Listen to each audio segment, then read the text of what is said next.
Mark Twain decía que solo hay dos clases de oradores: los que se ponen nerviosos y los que mienten. La gente va a valorar cuánto de profesionales sois en lo vuestro por cómo lo comunicáis. Saber contar una idea es tan importante como la propia idea. Todo el mundo puede aprender a hablar bien en público. Mi nombre es Mónica Galán Bravo. Este segundo apellido, que me viene por mi mamá, obviamente, pues en el cole, os podéis imaginar, tal vez B-R-A-V-O. Bueno, hoy Bravo es una teoría discursiva y con esta teoría discursiva ayudo a las directivas y directivos de nuestro país. O sea, lo voy a escribir aquí, pero porque vamos a estar jugando con este concepto, que será B-R-A-V-O. Y luego entenderéis por qué las he separado y por qué he juntado estas letras. Bravo, ya os digo, es mi apellido, me ha acompañado obviamente toda la vida, pero además es una teoría discursiva con la que hoy pues, grandes directivos y directivas de nuestro país aprenden a gestionar sus discursos, por supuesto, aprenden a apartar el miedo escénico y a generar placer escénico. Porque, ojo aquí, la gente va a valorar cuánto de profesionales sois en lo vuestro por cómo lo comunicáis. Claro. Parecer bueno y no serlo es una pena. Ahora bien, ser bueno y no parecerlo es un drama nacional. ¿Se entiende esto? Sí. Entonces yo os voy a enseñar cómo ser bueno y además parecerlo, ¿no? Habéis escuchado esa expresión de no solo hay que ser bueno, hay que parecerlo, como la mujer del César. Yo os he hecho una B-R-A. ¿A qué se refiere la B o qué significa la B? La B es la bienvenida. Son los primeros segundos de hablar delante de cualquier persona. Pero es curioso, siendo el momento en el que más nos valora la audiencia, si somos buenos o no, es el momento que peor me prepara cualquier persona. El peor. Si tuviéramos que decir que un discurso es un viaje en avión, yo que trabajo para Airbus, esta compañía que crean fuselajes, crean aviones, ellos siempre me dicen que a la altura indicada y a la velocidad adecuada es muy difícil que ese bicho se caiga. Pero hay, ojo, ¿cuáles son los momentos más delicados, sin embargo? El despegue y el aterrizaje. Pues la misma cosa en el principio de un discurso. El mismo peso. Nos la jugamos aquí. Esto no lo digo yo ahora porque esté de moda. Esto lo decía hace 2300 años Aristóteles. Saber contar una idea es tan importante como la propia idea. Así que, ¿qué pasa en las bienvenidas? Que todo el mundo comienza igual. Comienza diciendo cosas como bueno, pues, un poco, que también sale mucho esto, ¿verdad? O palmada. ¿Cómo que palmada? Esperad. Porque hay veces que me suman las cuatro y hacen cosas como esta. Bueno, pues hemos venido un poco a hablar una horita. ¿Lo habéis visto esto? ¿Por qué? Pues es normal, porque todos nos ponemos nerviosos hablando en público. Entonces, o preparas la B muy bien, la B de bienvenida, o normalmente te sientes superada por los nervios. Así que, ¿qué os propongo yo? ¿Cómo he empezado yo hoy? He empezado con una historia. Os he contado lo difícil que es presentar a una presentadora. Os he contado una historia. Inmediatamente después os he hecho unas preguntas. Y esta es la fórmula para mí, junto con esta otra, ahora lo explico. Estas son mis 3 fórmulas favoritas para llevarlas preparadas desde el principio. Oye, comienzo con una anécdota, con una historia que ha sido cortita, que ha sido la de impresentable. Después os he hecho unas preguntas. Oye, ¿cuántos lo pasáis bien hablando en público? ¿Cuántos no? Y ahí, por cierto, ¿quiénes son los protagonistas? Vosotros, como en cada momento de la comunicación. ¿Qué es lo más importante de la comunicación? Los que lo están viendo. Hoy, ¿sí o no? Las personas que lo están viendo en casa, que aprenden, que les estáis inspirando. Eso es fundamental. Así que yo me llevo preparada esta pequeña anécdota y la cuento. Y como me la sé tan bien, no tengo miedo de ponerme nerviosa porque la he repetido 7000 veces. Si yo os hiciera cosquillas en los pies y os dijera que me cantarais el cumpleaños feliz, ¿creéis que saldría el cumpleaños feliz? Sí, ¿sí o no? Porque es la canción más cantada y más desafinada del mundo entero. Te desea, eso no lo hace bien nadie, Coqui, o sea, nadie. Entonces, ¿qué significa eso? Que te lo tienes que saber a fuego. ¿Queda claro eso? Y luego puedes hacerles algunas preguntas. Oye, ¿cuánto os gustaría ganar lo que otras personas ganan en un mes en un solo día? ¿Creéis que esa pregunta no llamaría la atención a los que os escuchen? O poder dar un dato o un hecho poco conocido o relevante.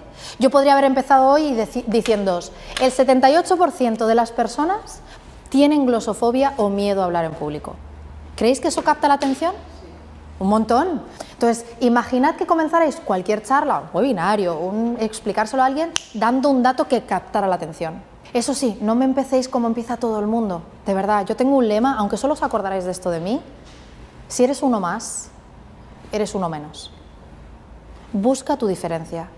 Inspira desde ahí. La R de después, Dios mío, ¿qué será la R? La R es el reconocimiento. Se tiene que notar en cualquier cosa que hables, aunque sean unos minutos, se tiene que notar que lo que estás diciendo es para las personas que te están escuchando, o incluso cuando nos escuchan desde casa. De verdad. Que noten que no es un copiar y pegar. Busca la manera de honrar a tu audiencia profundamente. Si alguien te está escuchando es como para darle las gracias. Y yo os he venido y os he dado las gracias por atenderme, por estar aquí, porque joroba qué esfuerzo estáis haciendo, ¿sí o no? Y después la A. Después de daros las gracias a vosotros y vosotras, que sois quienes sois, únicos, literalmente únicos. Después os he dicho que me acredita a mí, que me autoriza, que es de lo que es esa A, ese resorte psicológico de la persuasión, que me autoriza a mí para hablar de lo que hablo. Y entonces os he contado a qué me dedico o con quién trabajo.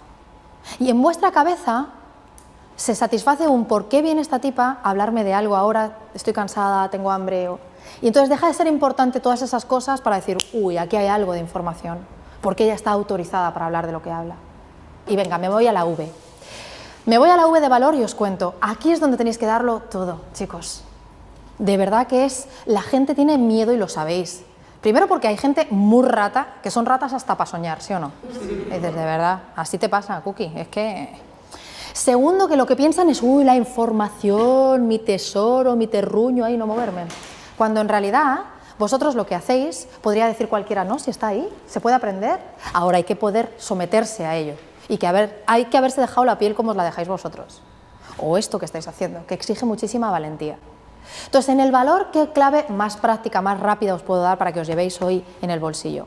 Pues mirad, para empezar que tenemos dos hemisferios, ¿vale? El hemisferio izquierdo y el hemisferio derecho.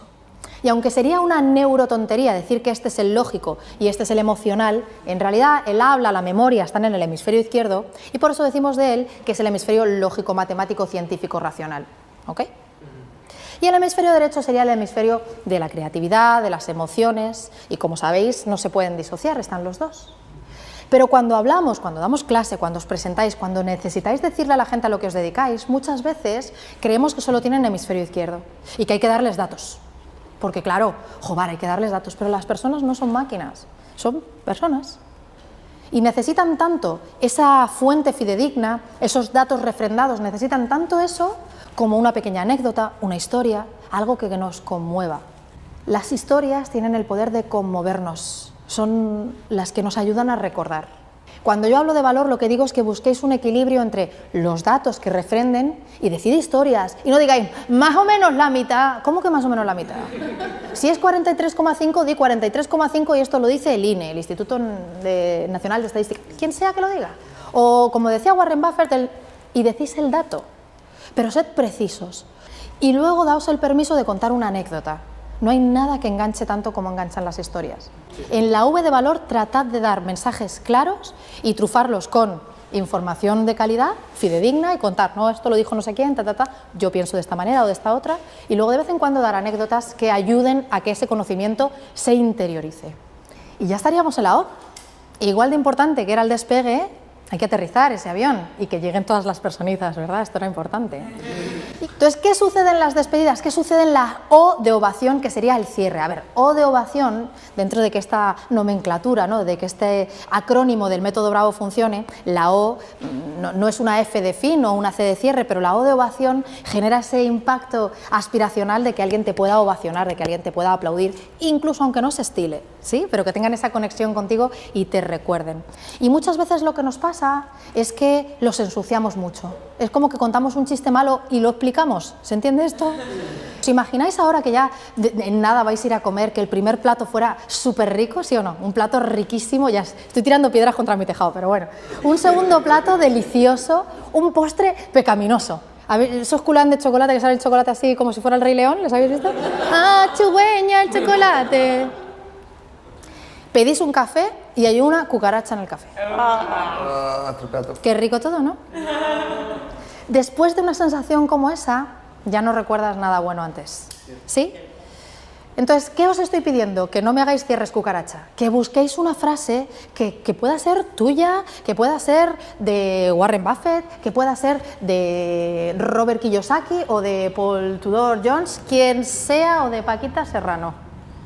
Pero de verdad, de verdad, de verdad, esa frase que pueda ser de tu abuela o tuya, ese mensaje que según yo, y esta es una nomenclatura que os regalo solo a vosotros, es un cierre que merezca la pena oír. ¿Por qué? ¿A qué me refiero con oír?